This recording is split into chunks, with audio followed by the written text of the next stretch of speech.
Marvel cinematic universe में iron man और captain America अब नहीं है। आयरन मैन मर चुका है और कैप्टन अमेरिका रिटायर हो चुके हैं। कुछ लोग बोलते हैं वो चांद के ऊपर है। ऑब्वियसली हमें नहीं पता है कैप्टन अमेरिका कहां है, लेकिन एक सवाल आता है अब कि अब फ्यूचर के अंदर मार्वल की जो मेन टीम है यानी कि एवेंजर्स है, उनको लीड कौन करेगा। तो आज की इस वीडियो में मैं आपको बताने वाला हूं कि कौन होने वाला है फ्यूचर में एवेंजर्स का लीडर। हे गाइस, मैं हूं सचिन निगम, लेट्स बिगिन दिस वीडियो। सबसे पहले अगर बात करें एवेंजर्स की ना, तो जो नया लीडर होने वाला है ना, उसके अंदर कुछ ऐसी क्वालिटीज होनी चाहिए जो कि बाकी के सुपर हीरो के अंदर ना हो। अब ऑलरेडी आप ये बात जानते हैं कि मार्वल सिनेमैटिक यूनिवर्स में बहुत सारे सुपर हीरोज हैं। अगर करंट स्टेट को देखा जाए ना एमसीयू की, तो दुनिया भर के सुपर हीरोज आ रहे हैं और ज्यादा इंट्रोड्यूस हो रहे हैं और पहले से भी बैठे हुए कितने सारे, और हर कोई लीडर नहीं बन सकता। सब में वो क्वालिटी नहीं होती कि वो एक टीम को लीड कर सकते हो। जैसे आपको पता है कैप्टन अमेरिका में और आयरन मैन में, दोनों में वो क्वालिटी थी कि वो आराम से टीम को लीड कर सकते थे। आपको याद है एवेंजर एंड गेम के अंदर जब कैप्टन अमेरिका अपनी स्पीच दे रहा होता ना, तब रॉकेट कहता है he is very good at that. Whatever it takes. Good luck. He's pretty good at that. Right?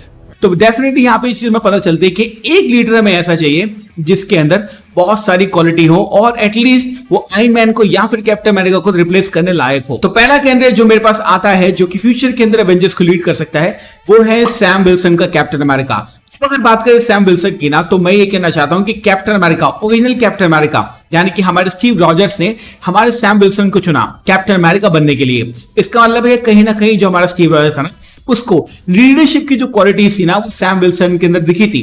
अब एंड गेम के अंदर जब हमने देखा था कि अपनी जो शील्ड है वो उसको ट्रांसफर कर रहा था, वो बेसिकली कैप्टन अमेरिका के वर्जन को उसको ट्रांसफर नहीं कर रहा था। वो ये बोल रहा था कि अब मैं रिटायर हो रहा हूं और पूरे टीम की, पूरे यूनिवर्स की रिस्पॉन्सिबिलिटी है ना, वो तेरे ऊपर है। और मेरे को सबसे अच्छी बात क्या लगती है सैम विल्सन की, वो ये है कि उसने सुपर सोल्जर सीरम नहीं लिया। लास्ट में जब वो स्पीच देता बोलता है मेरे अंदर कोई सुपर सोल्जर सीरम नहीं है, मेरी आंखें ब्लू नहीं है, मेरे जो बाल हैं वो ब्लॉन्ड नहीं है, बट मैं एक बहुत ही अच्छा लीडर बनना चाहता हूं और मैं सारे के सारे लोगों को सेम तराजू में तोलना चाहता हूं, जो कि मुझे बहुत ही पसंद आया। No super serum, no blonde hair or blue eyes. The only power I have is that I believe we can do better. अब स्टीव रॉजर चाहता तो बकी को, अपने बेस्ट फ्रेंड को भी चुन सकता था, बट उसको सैम विल्सन के अंदर कुछ ऐसा दिखा जो कि एज ऑडियंस में भी देखना जरूरी है। और मुझे लगता है कि फ्यूचर के अंदर अगर कोई बंदा लीड कर सकता है ना एवेंजर्स को, तो वो हो सकता है सैम विल्सन का कैप्टन अमेरिका। आप उससे एग्री करते हो या नहीं करते हो, कमेंट सेक्शन में बताना। दूसरा कैंडिडेट जो हो सकता है फ्यूचर में एवेंजर्स का लीडर,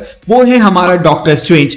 अब एक डॉक्टर स्ट्रेंज एक ऐसा बंदा है जिसके अराउंड अभी सारा का सारा जो मल्टीवर्स है ना, वो घूम रहा है। हम ये बात जानते हैं कि अगर फ्यूचर के अंदर चाहे गैंग डायनेस्टी बने, चाहे सीक्रेट वॉर्स बने, दोनों मूवीज के अंदर ना जो डॉक्टर स्ट्रेंज है उसका एक बहुत ही बड़ा रोल होने वाला है। और मैं तो ये तो कह सकता हूं कि अगर डॉक्टर स्ट्रेंज उस मूवी के अंदर हार जाता है ना, तो बाकी के हीरोज भी गैंग का कुछ नहीं कर पाएंगे। इसलिए मुझे लगता है कि फ्यूचर के अंदर डॉक्टर स्ट्रेंज एक ऐसा पर्सन हो सकता है, एक ऐसा सुपर हीरो हो सकता है जो कि एवेंजर्स की टीम को लीड अप कर सकता है। हाँ, मुझे पता है कि वो थोड़ा सा एरोगेंट है, और अगर doctor strange multiverse of madness को देखे ना, तो वो ज्यादा अच्छे लीडर तो नहीं है, लेकिन हाँ, मैं एक बेनिफिट ऑफ डाउट उसको देना चाहता हूं। और मुझे लगता है कि फ्यूचर के अंदर अगर उसको मौका मिले ना, तो वो टोनी स्टार्क की लेगेसी को या फिर स्टीव रॉजर्स की लेगेसी को पास ऑन करने के लिए एक अच्छे लीडर की तरह सामने आ सकता है, जिसके लिए मैं बहुत एक्साइटेड हूं। और आप मुझे कमेंट सेक्शन में बताना कि आपके हिसाब से डॉक्टर स्ट्रेंज कैसा रहेगा एवेंजर्स का लीडर। इसके बाद अगला कैरेक्टर जिसके बारे में बात नहीं करना चाहता, बट बात करनी पड़ेगी because you can not underestimate her, that is Carol Danvers यानी कि कैप्टन मार्वल। अब कैप्टन मार्वल की अगर बात करना, तो कैप्टन मार्वल एक ऐसी सुपर हीरो है जो कि अकेले थानोस से भिड़ गई थी। उसको पता भी नहीं था कि क्या होने वाला है फ्यूचर के अंदर, बट वो अकेले ही भिड़ गई थी। ऑलरेडी हम जानते हैं कि मिस मार्वल के पोस्ट कर सीन में हमें वो देखने को मिली है। इसका मतलब ये है कि फ्यूचर के अंदर ना वो एवेंजर्स की लीडर बन सकती है। और हाँ, चाहे हम माने या ना माने, लेकिन कैरल डैनवर्स में वो सारी की सारी क्वालिटी है जो कि एक लीडर के अंदर होनी चाहिए। अब आप मुझे कमेंट सेक्शन में बताना कि आपके हिसाब से कैरल डैनवर्स एक अच्छी लीडर बन सकती है एवेंजर्स की या नहीं बन सकती। और लास्ट जो कैंडिडेट आता है हमारे सामने, वो है थॉर ओडिनसन। अब थॉर की अगर बात करें तो 1500 साल इसकी उम्र है। उसने इतने सारे बैटल देखे हैं, 2 बार थानोस को मारने की कोशिश की, 1 बार मार भी दिया, और एवेंजर्स की जो ओरिजिनल टीम थी ना, उसका वो पार्ट था। तो मुझे लगता है कि थॉर भी एक परफेक्ट बंदा हो सकता है जो कि फ्यूचर के अंदर एवेंजर की टीम को लीड अप कर सकता है। अगर बात करें ओरिजिनल एवेंजर्स की ना, तो आप काउंट करो, देखो आयरन मैन मर चुका है, ब्लैक विडो मर चुकी है, हॉकाई रिटायर हो चुका है, हल्क भी कहीं चला गया है, हमें पता नहीं है, स्टीव रॉजर रिटायर हो चुका है, बच्चा कौन?